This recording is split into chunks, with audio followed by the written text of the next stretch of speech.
بسم اللہ الرحمن الرحیم۔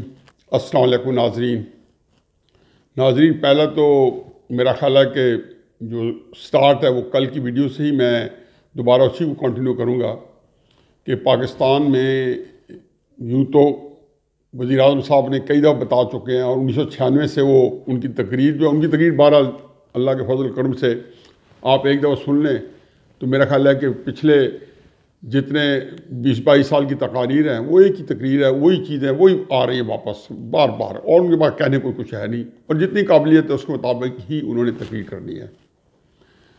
تو اس کے اندر انہوں نے بڑے دفعہ فرمایا کہ طاقتور جب جرم کرتا ہے تو اس کو کوئی نہیں پکڑ سکتا۔ ہم نے ان کی تائید کی ہوئی ہے، اور اس کی زندہ تابندہ مثالیں جو ہیں آپ کو سب سے زیادہ 2018 کے بعد ملیں گی کہ جس کو مرضی کر لیں جو اس ملک کے اصل طاقتور ہیں، ان کے کوئی بھی جرم، اور اس سے پہلے مشرف کو بھی دیکھا ہے نواز شریف صاحب کے وقت میں کہ جرم کرنے کے باوجود اور عدالت سے پھانسی کی سزاؤں کے باوجود اور سب کچھ ہونے کے باوجود دندراتے پھرے ہیں۔ لیکن میں ابھی گھناونے اور سنگین جرائم کی طرف نہیں جاتا۔ زمین گنڈا پور کا جو انہوں نے گاڑی چلائی اور آج انہوں نے ٹویٹ کر کے یہ بتایا کہ میں تو اپنی زمین پہ تھا، یعنی کہ جھوٹ بولنے کے لیے کوئی سلیقہ چاہیے۔ وہ ایک بڑا عام روڈ ہے جس کی ایک طرف فینس لگی ہوئی ہے اور ایک طرف ہوا ہے، کہتے ہیں میری زمین کے اندر روڈ ہے، اگر انہوں نے یہ روڈ اگر سرکاری پیسے بنائی ہے تو یہ اور جرم ہے۔ لیکن مطلب یہ ہے کہ آپ 8-9 سال کے بچے سے گاڑی چلوا رہے ہیں اور آپ کہہ رہے ہیں کہ یہ میں ہوں، کس قانون کے تحت چلوا رہے ہیں؟ وہ کہتے ہیں نا عذر گناہ بدتر از گناہ، یہی جو صورتحال ہے اس سے دو چار ہے۔ اور پھر میں نے بتایا تھا کہ خاور مانیکا صاحب جن کو کوئی نہیں ہاتھ لگا سکتا، ابھی چند دن ہوئے تھے وزیر اعظم بنے تھے، اور ان کی جو بچے تھے وہ کوئی پیدل چلتے آ رہے تھے رات کے 1-2 بجے، اور پولیس والوں نے صرف یہ پوچھے کہ آپ کیوں پیدل چلتے آ رہے ہو، تو اس کے بعد وہ پولیس والا آج تک اس کو پورے پاکستان میں جائے امان نہیں مل رہی، نہ اس کو پوسٹنگ مل رہی ہے، کیونکہ انہیں بہت بڑی گستاخی کی تھی۔ کیونکہ جرم کس نے کیا تھا؟ خاور مانیکا کے بچوں نے۔ پھر اس کی آپ نے دیکھی تھی پورے سوشل میڈیا میں جتنی وائرل ہوئی ہے، وفور جذبات میں وہ پوری کی پوری کر رہا ہے، فائرنگ کر رہا ہے۔ وہ کہتے ہیں ایک بیٹے کی شادی ہے جو کچھ دن بعد ہونی تھی، ابھی شاید کرونا کی وجہ سے کچھ ٹھہر جائے، اس کا تقریبات کا آغاز آج سے 10-15 دن پہلے ہوا تھا، تو اس میں وہ فائرنگ فرما رہے تھے۔ کتنی فائرنگ ہوئی یہاں پہ دیکھیں نا، فائرنگ ہوتی ہے تو تھوڑی دیر بعد آتا ہے کہ پولیس نے جا کے ان بندوں کو پکڑ لیا جنہوں نے فائرنگ کی، فلان شادی پہ فائرنگ لوگ پکڑے گئے، فلان بسنت کے اوپر فائرنگ ہوئی لوگ پکڑے گئے، لیکن یہ نہیں پکڑے گئے، اور ان کی آپ نے فائرنگ دیکھ لی۔ تیسرا میں نے کہا فیصل وابڈا جو سینے پہ ہاتھ رکھ کے اور پورے کے پورے نظام کو جو ہے دو لگا کے پھر رہے تھے، اوپن شرط تو وزیر اعظم کے علم میں ہے یہ بات، یہ کس کے علم میں نہیں ہے؟ کیا ہمارے آرمی چیف کے علم میں نہیں ہے؟ کسی اداروں کے علم میں نہیں ہے؟ الیکشن کمیشن کے علم میں نہیں ہے کہ کیا واردات ہو چکی ہے؟ ہائی کورٹ اسلام آباد نے جس نے 3 مارچ کو ان کی تاریخ رکھی تھی جس نے سینٹ کا الیکشن تھا، ان کے علم میں نہیں تھا کہ کس کا کیس ہے؟ پھر اس کا تفصیلی فیصلہ ہے کہ ہے تو یہ فراڈیا، ہم کچھ نہیں کر سکتے کیونکہ اس نے استعفیٰ دے دیا۔ بھائی 3 کو تو استعفیٰ دیا، 2 کو کیا ہو گیا تھا؟ آپ نے جو 3 تاریخ رکھی تھی، تو کیا ہمارے ججز جو ہیں وہ واقعی سادہ ہیں، بھولے ہیں؟ اگر ہمارے ججز اتنے سادہ بھولے ہیں تو مجھے اور فکر ہے، اس کا مطلب ان کے پاس اتنی کیپیسٹی نہیں ہے۔ ویسے وہ کہتے رہتے ہیں جی میڈیا کے اندر ہمارے خلاف کیمپین چلی ہوئی ہے، اس کے اوپر باتیں کرتے رہتے ہیں۔ تو فیصل وارڈا کو جوتا میں ہر کہتا ہوں کہ سب کی گردن پر کو بھاری ہے۔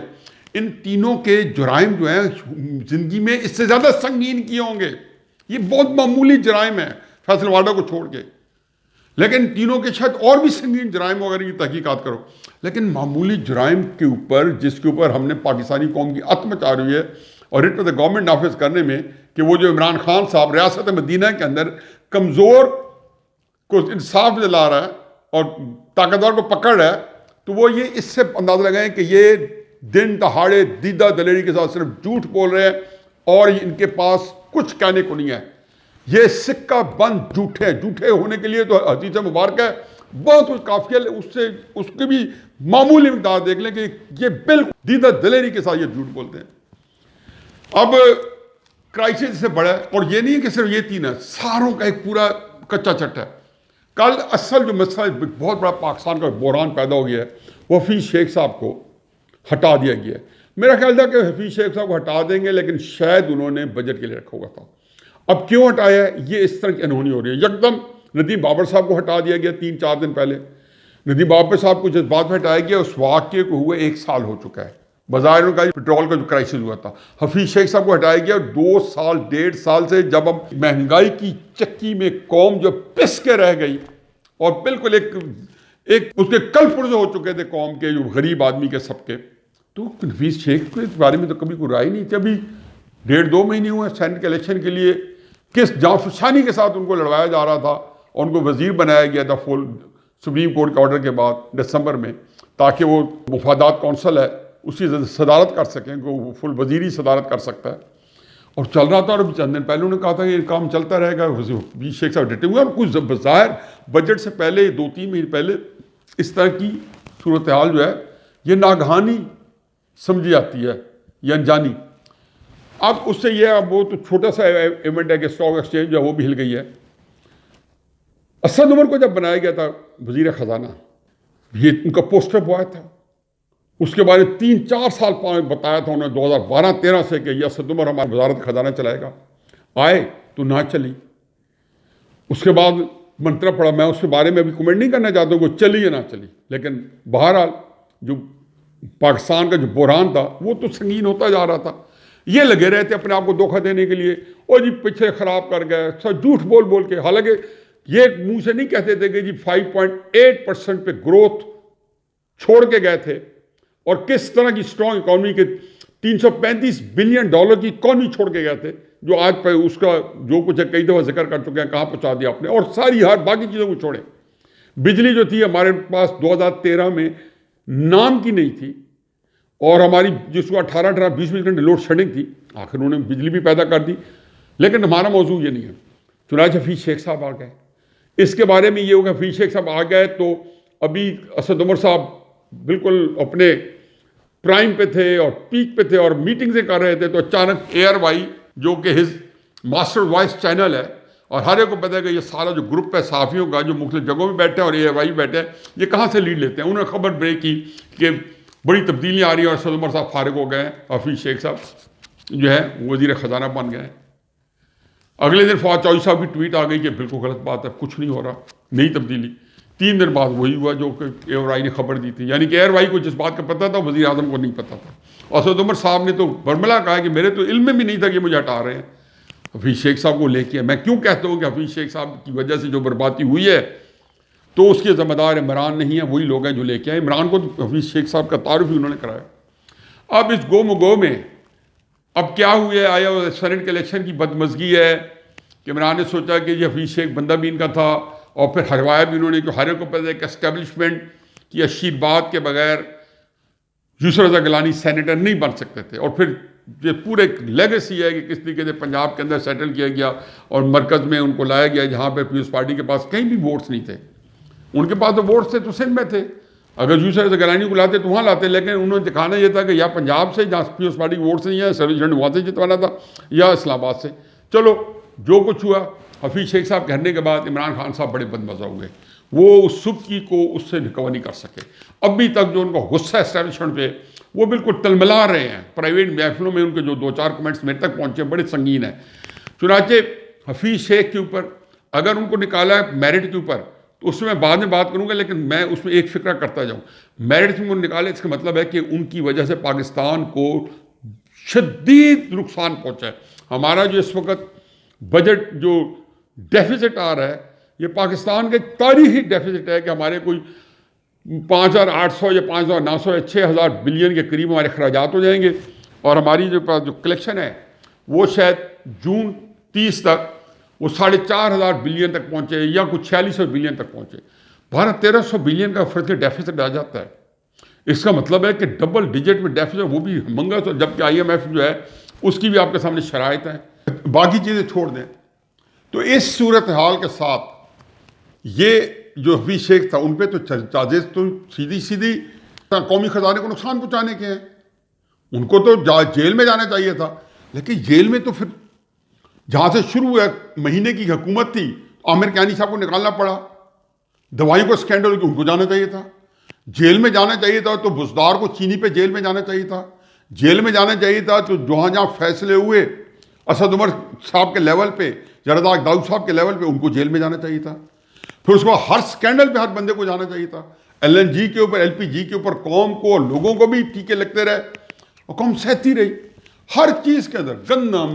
اللہ میاں کو حاضر ناظر جان کے بتا دے کہ کسی دور حکومت میں جبکہ زرداری صاحب کو 10% کہا جاتا تھا یا اس کے بعد 96 میں بڑے الزامات لگائے, اتنے سکینڈلز ہوں. مجھے ابھی نون کی حکومت ہے 2013 سے 2018 تک ہر چیز کو فلورا, شہباز شریف کی 54 کمپنیوں کا فلورا, شانہ سکیم کے سے لے کے ایک ایک چیز کو, ملتان کی میٹرو پہ کسی پہ دیکھیں اور سب پہ نیب نے پوری انویسٹیگیشن کی. BRT پہ نہیں کی, نہ سونامی ٹری پہ کی ہے, نہ مالم جبہ کے پہ کی ہے, نہ KP ہاؤس 24-25 کروڑ گلچھڑ میں اڑا دی اس پہ کی ہے, نہ KP کے اندر جو احتساب کمیشن ہے اس کی معروضات پہ کی ہے. صرف پنجاب کے اندر کی ہے کیونکہ الیکشن پنجاب میں جیتا تھا. مسلم لیگ نون کو ذلیل کرنا تھا یا اس کو کریڈٹ نہیں لینے دینا تھا. انہوں کو پتا تھا کہ مسلم لیگ نون کا 5 سال دورہ ایک بہت ہی ہماگیر قسم کا دور تھا. چنانچہ ایک سکینڈل بتا دیں, اس حکومت کے سکینڈل آپ دیکھ لیں.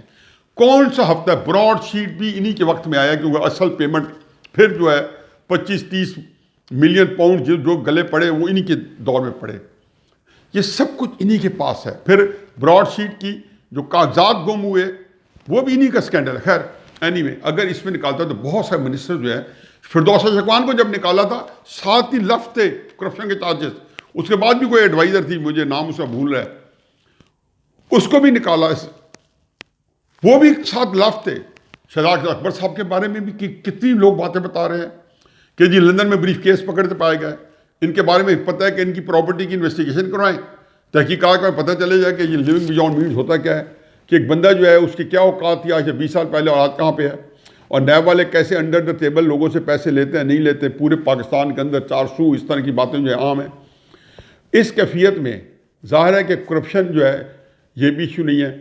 لیکن مجھے ایک اور بات کہنی ہے, اگر تو انہیں کہا جی کرپشن گورننس پہ نکالا ہے تو میرا بات یہ ہے کہ یہ جو ہے اس کا ذمہ دار کون ہے. وہ کہتے ہیں نا جی کہ اصل میں جس بندے کو تبدیل کرنا ہے, مثال میرے پاس بہت بری ہے, گندی ہے, اصل تو وہ تبدیل کرنا ہے. کہ انگریزی کی مثال ہے کہ بلائنڈ لیڈنگ بلائنڈز. وہ کسی نے ایک شیشوں کی آنکھ چڑھا کے نا تحریک انصاف کا سارا کرو کھڑا تھا پیچھے, بڑے بڑے لوگ کھڑے تھے, تو نہیں بلکہ سوشل میڈیا پہ کسی زمانے میں آج سے 4-5 سال پہلے کیپشن بھی آئی تھی کہ بلائنڈ لیڈنگ بلائنڈز. آپ نے ایک اندھے کو پاکستان کی سربراہی دے دی ہے آن جاب ٹریننگ کے لیے. اور ایک مجھے ہے کہ 62 کے اسمبلی میں, مجھے یاد نہیں کہ کس نے کہا ہے, ایک بڑا زبردست کسی پارلیمنٹرین ایوب خان کے اسمبلی کے بارے میں ایک بڑی خوبصورت بات کی تھی. برباد گلستان کرنے کو بس ایک ہی الو کافی تھا, ہر شاخ پہ الو بیٹھا ہے, انجام گلستان کیا ہوگا. 71 کے اندر ہم نے انجام گلستان دیکھ لیا تھا. اب اس کو پاکستان کو برباد کرنے کے لیے ایک ہی الو کافی تھا, ایک عمران خان کافی تھا. آپ نے ہر شاخ پہ الو بٹھا دیا ہے. کہیں زلفی بخاری بیٹھا ہے وہ ضرور اور ہوٹل کے, کہیں پہ راوی ریور فرنٹ کا سکینڈل چل رہا ہے, کہیں پہ لاہور کے اندر بزنس ڈسٹرکٹ کے نام پہ بہت بڑی کارروائیاں ہو رہی ہیں, اور شاید نیب یا ہمارے جو اسٹیبلشمنٹ ہے یا ISI ہے جن کو عمران خان کہتا ہے وہ ہماری ساری کرپشن کو واچ کر رہے ہیں. وہ دیکھ رہے ہیں بجائے سے وہ روکنے کے اور اس چیز کو انڈو کرنے کے اور اس چیز کو صحیح کرنے کے, وہ کہتے ہیں یہ پھنسے تاکہ ان کو بھی ہم نواز شریف اور زرداری کی صف پہ کھڑا کر کے پھر ان کا میڈیا ٹرائل کریں اور کہیں کہ یہ کرپٹ ترین آدمی ہے. پاکستان کا کیا ہوگا, 1971 والا انجام ہو جائے نہ ہو جائے, کہیں گے پارٹنر ہم نے تو بڑی اچھی ٹرائی کی تھی, ہم نے تو لوگوں کو پہلے یہی بتایا تھا یہ قوم کی امید ہے, پھر ہم نے دے بھی دی امید.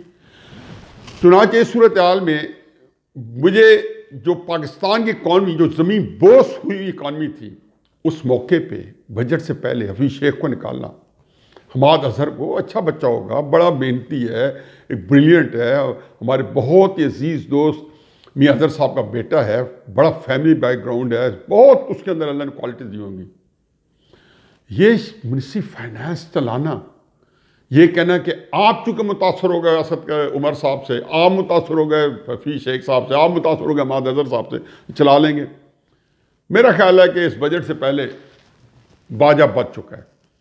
اب اس کے کوئی اثرات IMF بھی پڑیں گے نہیں پڑیں گے, کہاں پھنسے ہوئے نہیں پھنسے ہوئے, لیکن یہ جو تبدیلی ہے اور مزید کئی تبدیلی ہیں, اس کے اندر ہو سکتا ہے کہ کوئی ذاتی اناد اور غصہ اسٹیبلشمنٹ پہ جو ہو اس کا ایک اظہار کا طریقہ ہو, کہ انہوں نے ان کا انسرمونیسلی یہ کہہ سکتے تھے کہ ندیم بابا نے استعفیٰ دے دیا، یہ کہہ سکتے تھے کہ حفیظ شیخ صاحب نے استعفیٰ دے دیا، جیسے کہ FBI کے ایکس چیئرمین شبر زیدی صاحب کے بارے میں کہا گیا تھا.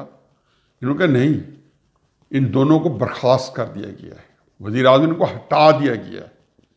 انگریزی میں نکلتا ہے کہ ان کو ڈسمس کر دیا گیا، سیک کر دیا گیا ہے. یہ کسی بھی سینئر آدمی کے لیے اس طرح کا ماحول پیدا کرنا، اس کے بعد آپ وہ شوکت کرنا کہ جب آپ کے اوپر FAT اور ساروں کی تلواریں لٹک رہی ہیں. تو بس اتنا ہی عرض ہے کہ پاکستان کو برباد کرنے کے لیے ایک ہی الو کافی تھا.